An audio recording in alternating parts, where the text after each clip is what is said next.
Assalamualaikum warahmatullahi wabarakatuh. Pada kesempatan kali ini kita bertemu lagi dalam mata kuliah Sistem Informasi Akuntansi. Baik, pada kesempatan kali ini kita akan mempelajari tentang pengendalian kerahasiaan dan privasi. Nah, di sini ada bagan yaitu penjagaan kerahasiaan dan privasi. Di sini ada 4 inti ya untuk melaksanakan kerahasiaan dan privasi. Yang pertama adalah mengidentifikasi dan mengklasifikasikan informasi. Yang kedua adalah enkripsi. Yang ketiga adalah pengendalian akses, dan yang keempat adalah pelatihan.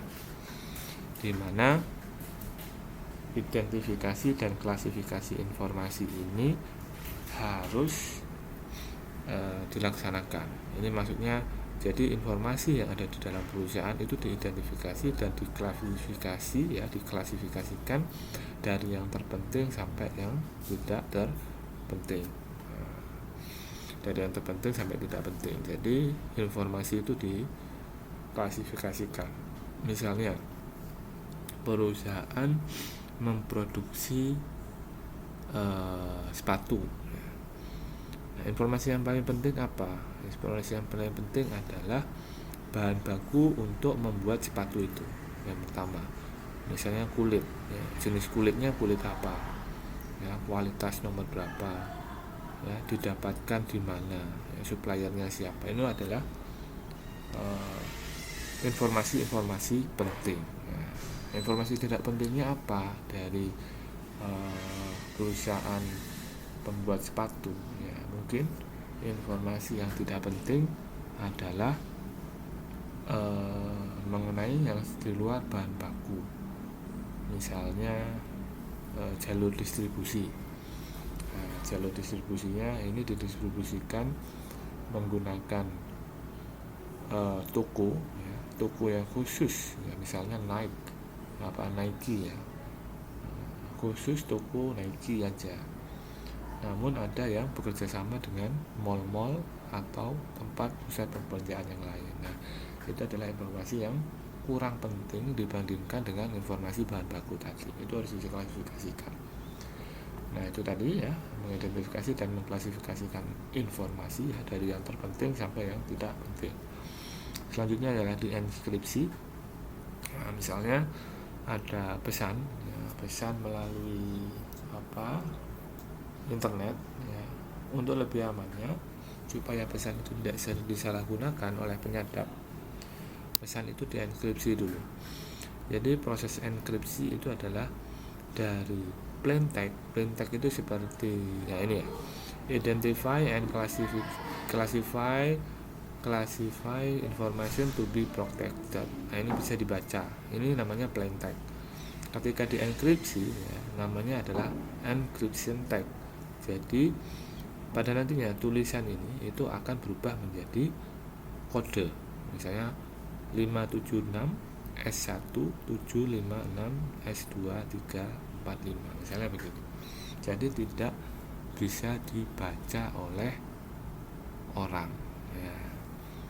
Cara membacanya adalah dari tadi kode enkripsi itu dideskripsikan ke plain text lagi menggunakan sebuah alat. Nah, namun proses enkripsi ini itu ada kunci-kuncinya, ya, password-passwordnya, dan itu susah untuk disalahgunakan atau dihack, ya. Oke, itu tadi enkripsi. Selanjutnya adalah pengendalian akses. Jadi setelah diklasifikasikan, ya, dienkripsi informasi tadi, lalu ada pengendalian akses ini. Siapa yang bisa mengakses informasi-informasi penting? Nah, misalnya informasi bahan baku hanya orang-orang departemen bahan baku dan CEO yang bisa mengaksesnya. Ya, dari departemen pabrikasi, departemen keuangan dan yang lain-lain tidak bisa mengakses apa saja jenis bahan bakunya, ya, kualitas nomor berapa. Nah, ini hanya di departemen penyediaan bahan baku saja yang bisa mengaksesnya. Nah, ini adalah pengendalian hak aksesnya, ya. Jadi ketika informasi bocor keluar, jadi yang bisa bertanggung jawab adalah Departemen Bagian Pengadaan Bahan Baku. Itu adalah contoh pengendalian akses. Dan yang terakhir adalah pelatihan. Pelatihan ini adalah penting kepada para karyawan, ya. Setelah pengendalian akses ini diberikan, ya, diatur, nah maka pegawai itu harus di training atau dilatih, ya, informasi mana aja yang penting, informasi mana aja yang tidak penting, dan informasi mana saja yang harus dilindungi, dan informasi mana saja yang istilahnya bukan tidak dilindungi, tapi tidak terlalu dilindungi, gitu ya. Tetap dilindungi tapi tidak terlalu penting. Jadi dari informasi penting itu yang mana, informasi yang tidak penting itu yang mana, itu karyawan bisa tahu. Oke, kita akan bahas selanjutnya adalah mengenai enkripsi, ya.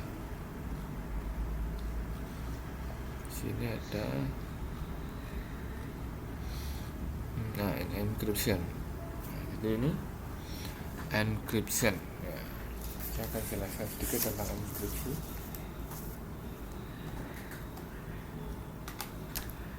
Ini adalah sebuah kontrak dari misalnya kontrak penjualan, ya, yang akan didistribusikan ke customer. Ini plain text, ya, kontrak. Plain text itu ya bisa dibaca seperti ini. Step in encryption and description process, ya, bisa dibaca. Lalu kontrak ini akan dienkripsi oleh sebuah kunci, namanya kunci algoritma enkripsi. Lalu, ya, di sini adalah menghasilkan sebuah ciphertext. Ciphertext ini adalah teks yang hasil dari enkripsi. Yang tadinya tulisannya step in encryption and description process, di sini adalah tulisannya XB, tanda dan I dan M 2 EP. Nah, semua tulisan di dalam kontrak ini akan berisikan ini. Jadi ketika ada yang membobol, nah yang kena adalah file ini, bukan file ini, karena file ini sudah dikunci. Yang muncul adalah file ini, file yang berbentuk ciphertext, ya. Lalu ketika customer sudah dapat, ya, dari file enkripsi, ini ada kuncinya. Kuncinya untuk membalik dari ciphertext ke plain text lagi, yaitu namanya description algorithm. Description algorithm ini merubah dari ciphertext ini tadi ke plain text lagi yang ada tulisan yang bisa dibaca seperti ini. Nah, itu adalah alur dari enkripsi. Baik.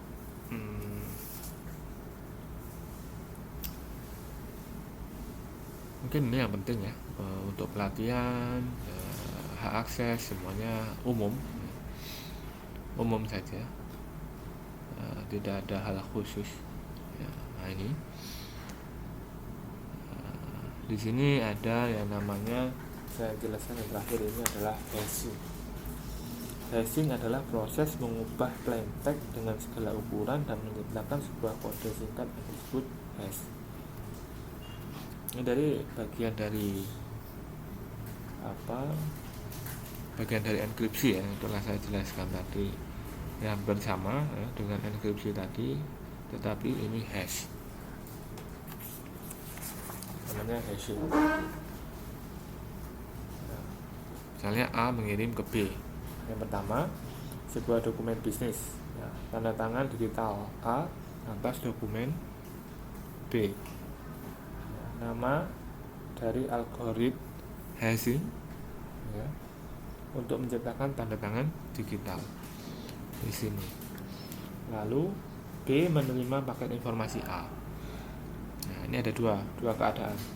Di mana yang satu, yaitu B mendapatkan kunci publik A dan menggunakannya untuk mendeskripsi tanda tangan digital A.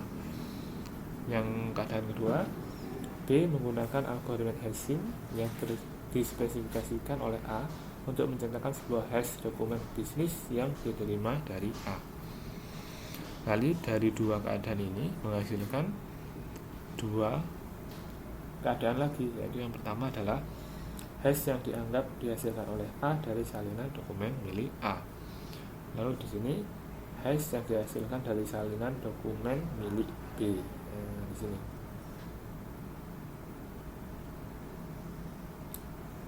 Ya, hash yang dihasilkan dari salinan dokumen milik B. Nah, di sini hash yang dianggap dihasilkan oleh A dari salinan dokumen A.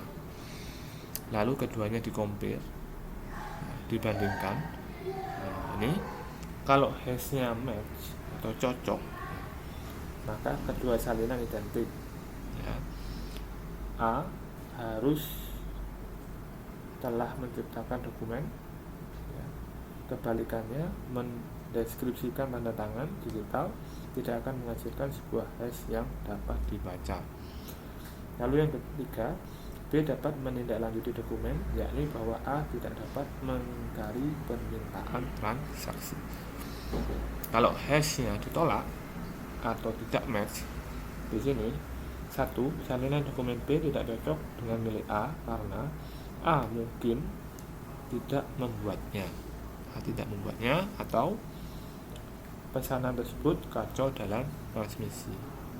Nah, yang kedua adalah B sebaiknya tidak menindaklanjuti dokumen, tetapi mungkin dapat meminta A untuk mengirimkan kembali. Nah, ini adalah enkripsi hash, hashing. Oke. Di sini ada VPN juga. VPN sudah kenal semua ya. VPN adalah enkripsi jaringan internet. Nah, VPN-nya berapa? Jadi pengguna lain yang masuk dalam jaringan internet itu tidak bisa masuk. Ya. VPN akan melindunginya. Misalnya A dengan B ini sudah memakai VPN, lalu ada C yang mau membobol, ini tidak bisa, akan ditolak oleh sistem. Oke, baik, pertemuan kali ini cukup sekian ya. Saya akhiri. Wassalamualaikum warahmatullahi wabarakatuh.